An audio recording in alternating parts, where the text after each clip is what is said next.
Assalamualaikum warahmatullahi wabarakatuh. Perkenalkan, nama saya Filza Nur Amalina dengan NPM 21082600009.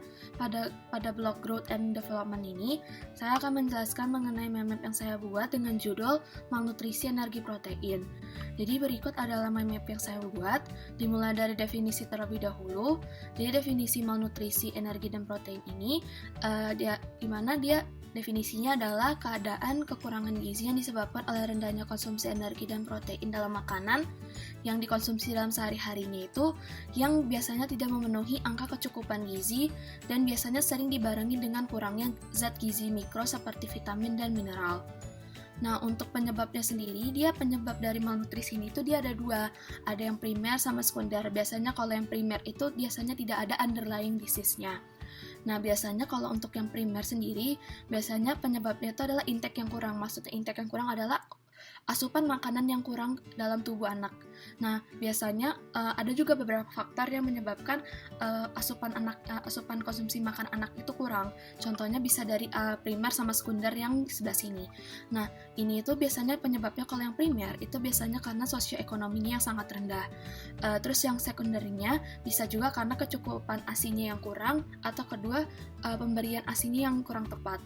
Nah, kalau untuk yang sekunder ini biasanya dia dibarengin sama adanya underlying disease-nya atau penyakit yang menyertainya. Bisa dari infeksi ataupun non-infeksi atau penyakit lainnya.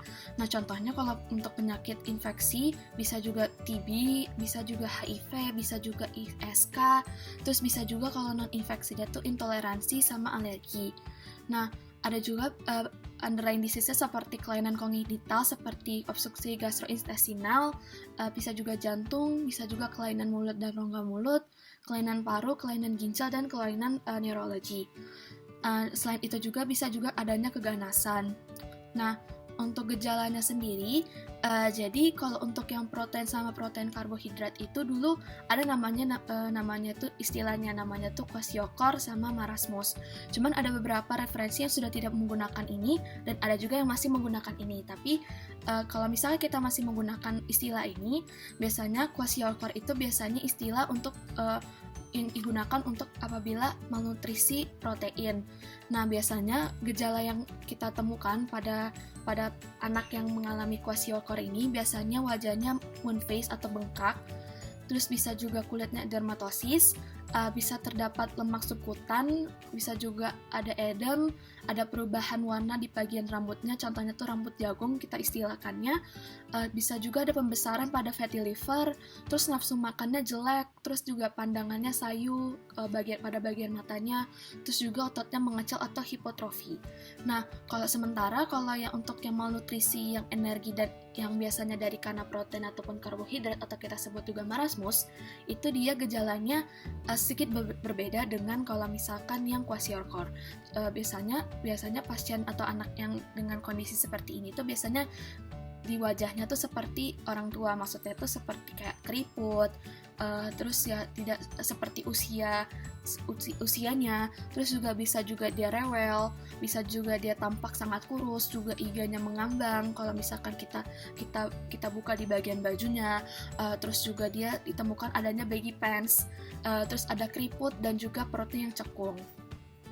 Nah, kalau kita menemukan kondisi seperti ini, kita harus lakukan tata laksana.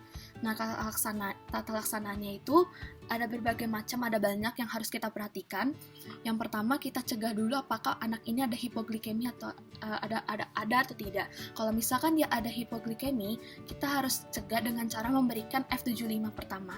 Nah, setelah itu kita lihat apakah anaknya hipotermia atau tidak. Kalau misalkan ada hipotermia, kita langsung kayak suruh untuk orang tuanya juga atau ibunya, kita suruh untuk memberikan pakaian yang hangat sampai menutupi bagian kepala lehernya, sampai seluruh badannya ditutup, dan juga untuk membatasi anaknya itu terkena air. Apabila kalau terkena air harus segera dihanduki, dikeringkan dengan handuk, dan lalu diberikan kehangatan seperti kayak dipeluk ataupun diberikan pakaian yang hangat.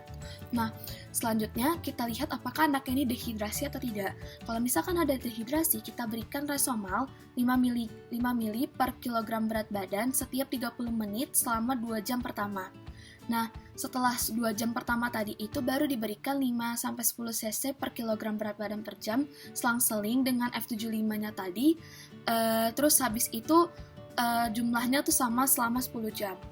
Nah, terus kita lihat apakah ada gangguan keseimbangan elektrolitnya. Kalau misalkan ada, kita berikan mineral mix dan yang sudah dimasukkan ke F75 sama F100 atau resomalnya itu sendiri. Nah, selanjutnya kita berikan, kalau misalkan biasanya kita cegah infeksinya. Kalau misalkan ada infeksi, biasanya ada ataupun tidaknya infeksi itu sendiri, biasanya kita berikan cotrimoxazole 2x1 selama 5 hari. Nah, tapi kalau misalkan seiring berjalannya waktu pas kita pemberian obat itu ternyata dia ada infeksi spesifik lainnya, kita berikan terapi yang sesuai dengan penyebab dari infeksi spesifiknya ini sendiri. Nah, selanjutnya kita harus memberikan zat gizi mikronya, atau karena kan dia biasanya defisiensi zat gizi mikro. Nah, biasanya kita berikan yang pertama itu asam folat 5 mg pada hari pertama. Nah, baru di hari selanjutnya seterusnya kita berikan 1 mg per hari. Nah, terus kita bisa berikan zinc sebanyak 2 mg per kilogram berat badan per hari. Bisa juga kita berikan zat besi 3 mg per kilogram berat badan per hari, dan juga vitamin A. Nah, vitamin A ini kita berikan sesuai dengan usia anaknya. Kalau misalkan anaknya ini kurang dari 6 bulan, kita berikan kapsulnya itu yang setengah kapsul biru yang 50.000. Kalau misalkan dia yang usia anaknya itu 6-12 bulan, kita berikan satu kapsul biru yang 100.000. Kalau misalkan yang 1-5 tahun, kita berikan satu kapsul yang merah, yang kita berikan 2.000.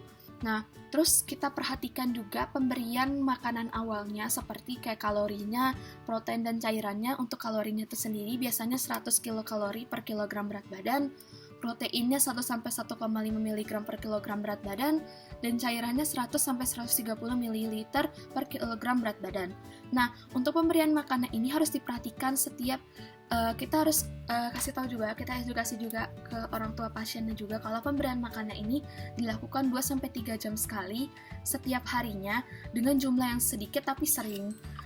Terus yang terakhir, tidak lupa memberikan stimulasi untuk tumbuh kembang, karena biasanya anak yang dengan kondisi malnutrisi ini biasanya perkembangannya itu terhambat. Jadi kita harus perhatikan juga apakah dia ada kelainan juga dari perkembangannya itu sendiri, seberapa jauh dia tertinggalnya, baik pertumbuhan maupun perkembangannya. Baik, demikian presentasi saya.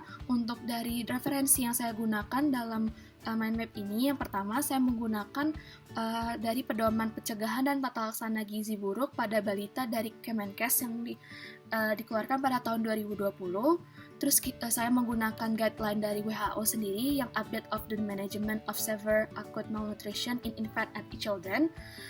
Dan ketiga yaitu buku Pediatrica untuk pediatriknya yang dikeluarkan oleh MMS edisi 7 yang ditulis oleh Roy Maiden sama Simon Newell.